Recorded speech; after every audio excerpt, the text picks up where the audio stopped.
अवधूत चिंतन श्री गुरुदेव दत्त श्री स्वामी समर्थ. माझ्या चॅनलमध्ये तुमच्या सगळ्यांचं मनापासून खूप खूप स्वागत, आभार.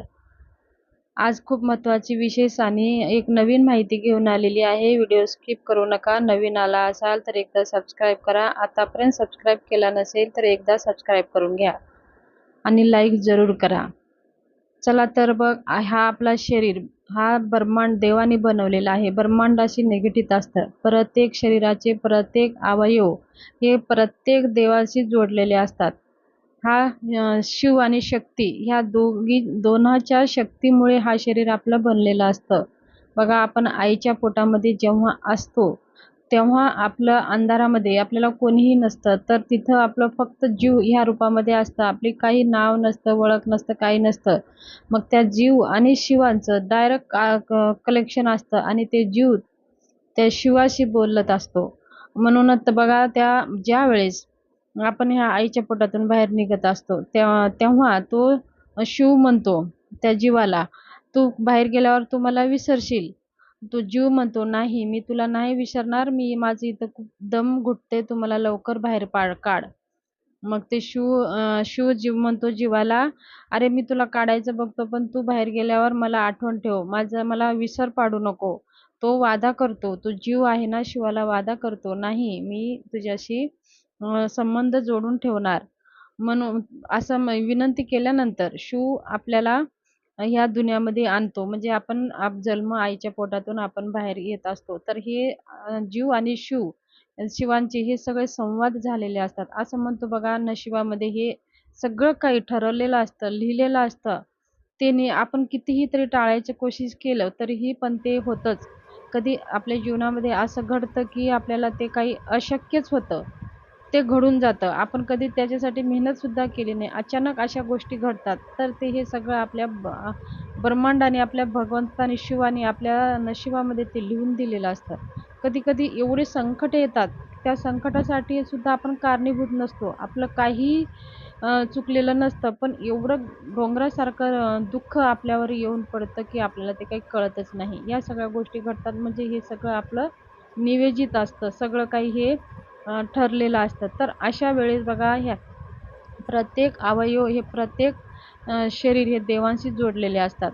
तर ह्या स्पर्शाला जर ह्या जर आपल्या शरीराच्या स्पर्शाला आपण दररोज जर स्पर्श केला, तर आपल्याला आपल्या सगळ्या इच्छा पूर्ण होतात आणि ते आपल्या इच्छा ह्या स्पर्श करून जर आपण इच्छा बोलून दाखवले देवांपर्यंत, तर ती इच्छा आपली देवांपर्यंत जात असते आणि तिथं पोहोचत असते आणि आपलं जीव आणि शिवाचं कनेक्ट होत असतं.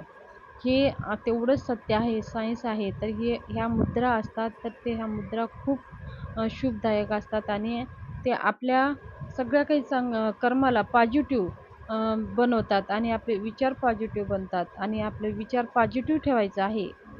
असं नाही आपण काही, ह्या मुद्रा मी सांगणार आहे, ते तुम्ही स्पर्श करा.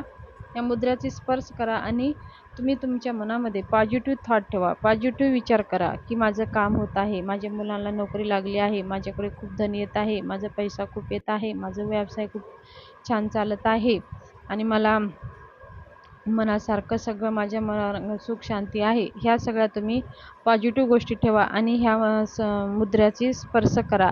दिवसातून सकाळ, संध्याकाळ करू शकता. वेळ असेल, तुम्हाला आठवण आलं तेव्हा कधी पण तुम्ही करू शकता. ह्याला काही पिरियडचं बंधन नाही, काही कोणते बंधन नाही. तुम्ही हे दिवसातून 3 वेळेस असे वर्षानुवर्ष किती तुम्हाला आठवण आलं तेव्हा तुम्ही करत पहा. बघा, याचं रिझल्ट खूप छान आहे. आपल्याला काय करायचं आहे, तुम्हाला व्हिडिओमध्ये दाखवल्याप्रमाणे मधली जो बोट आणि करंगळी शेजारचं बोट, अ, ब अनामिका शेजारचं बोट आणि अंगठा, हा मधलं बोट आणि अंगठा आणि एकमेकाला असं लावायचं आणि स्पर्श करायचा आहे. म्हणजे असं स्पर्श करायचे, मी तुम्हाला पाठीमागं व्हिडिओमध्ये दाखवलेला आहे. तर तो स्पर्श करायचा आहे आणि ते स्पर्श किती वेळेस म्हणजे 5 मिनिटं करू शकता, 2 मिनिटं, 3 मिनिटं, कमसे कमी 5 मिनिटांपर्यंत तुम्ही करू शकता. ते स्पर्श करा आणि दररोज करा. हे स्पर्श करा. बघा, तुमच्या मनामध्ये पॉझिटिव्ह विचार येईल, पॉझिटिव्ह विचार तुमच्यामध्ये येईल आणि तुमच्या इच्छा लवकर पूर्ण होतील. आणि त्याचबरोबर आपल्याला मेहनत करणं तेवढंच महत्त्वाचं आहे आणि आपण आई-वडिलांचा सन्मान करणं, आपल्या गुरूंचा सन्मान करणं, आपल्या भगवंताचा सन्मान करणं, मोठ्यांचा आदर करणं, खोटं बोलू नये, कुणाचे मन दुखवू नये. काही जर आपल्याकडून चुका झाली असेल तर क्षमा मागण्याची सुद्धा आपल्याला तयारी पाहिजे. हे नम्रता, ह्या सुद्धा गोष्टी आपल्याकडे जर असेल तर आपल्या प्रगतीत कोणतेही अडथळे येणार नाहीत. जर आपण ह्या सगळ्या गोष्टी म्हणजे उलट राहिलो तर आपण आई-वडिलांचा आदर करायचा नाही, मोठ्यांचा अपमान करायचं, गुरूंचा सन्मान करायचं नाही. आपल्या मनामध्ये भावना प्रति भावना नाही. ह्या सगळ्या गोष्टी जर असेल, आपण खोटं बोलतोय, उद्धटसारखं वागतोय, मग कुणाचे मन दुखवतोय, खोटं बोलून सुद्धा रुबाब आपण करतोय, खोटं बोला आणि रेटून बोला, ह्या सगळ्या गोष्टी आपल्यामध्ये जर असेल, तर आपण काहीही मुद्रा करा, देव करा, पूजा करा, पाठ करा, ह्याच्यामध्ये काही आपल्याला फरक पडणार नाही. तर प्रामाणिकपणा तेवढंच महत्त्वाचं आहे. प्रामाणिकपणा राहिलं तेवढंच आणि मेहनत. मेहनत पण ही की प्रामाणिकपणाने मेहनत करायची आहे. ह्या सगळ्या गोष्टी आपल्याला आपण जर पाळले तर आपल्या जीवनामध्ये कधीही काही कशाचीही कमी पडत नाही. हे जीवनामध्ये हेच अनुभव घेण्यासारखे गोष्टी आहेत. जीवन हे खूप सुंदर आहे. जीवनामध्ये अशा काही खूप चांगल्या गोष्टी करण्यासाठी हा जीवन भेटलेला आहे. तर हे खूप काही आपल्या जीवनामध्ये काही कष्ट असेल, दुःख असेल, तुमची इच्छा पूर्ण लवकर पूर्ण होत नसेल, तर मी जसं नियम सांगितलेला आहे, आई-वडिलांचा सन्मान करा, आपल्या मोठ्यांचा आदर करा, गुरूंचा सन्मान करा आणि कुणाचे मन दुखवू नका आणि तेवढ्याच प्रामाणिकपणाने मेहनत करा. बघा तुम्हाला यशाची पायरी तुम्ही चढतच जाणार, कधीही तुम्ही मागे फिरून पाहणार नाही. हे तेवढंच सत्य आहे. तर ही आपल्या शरीराच्या अंगाच्या स्पर्शाविषयी माहिती शेअर करायची होती. माहिती कशी वाटली? आवडली असेल तर व्हिडिओ शेअर जरूर करा, लाईक करा. धन्यवाद. शुभ दिवस जावो, तुमच्या सगळ्या इच्छा पूर्ण करो.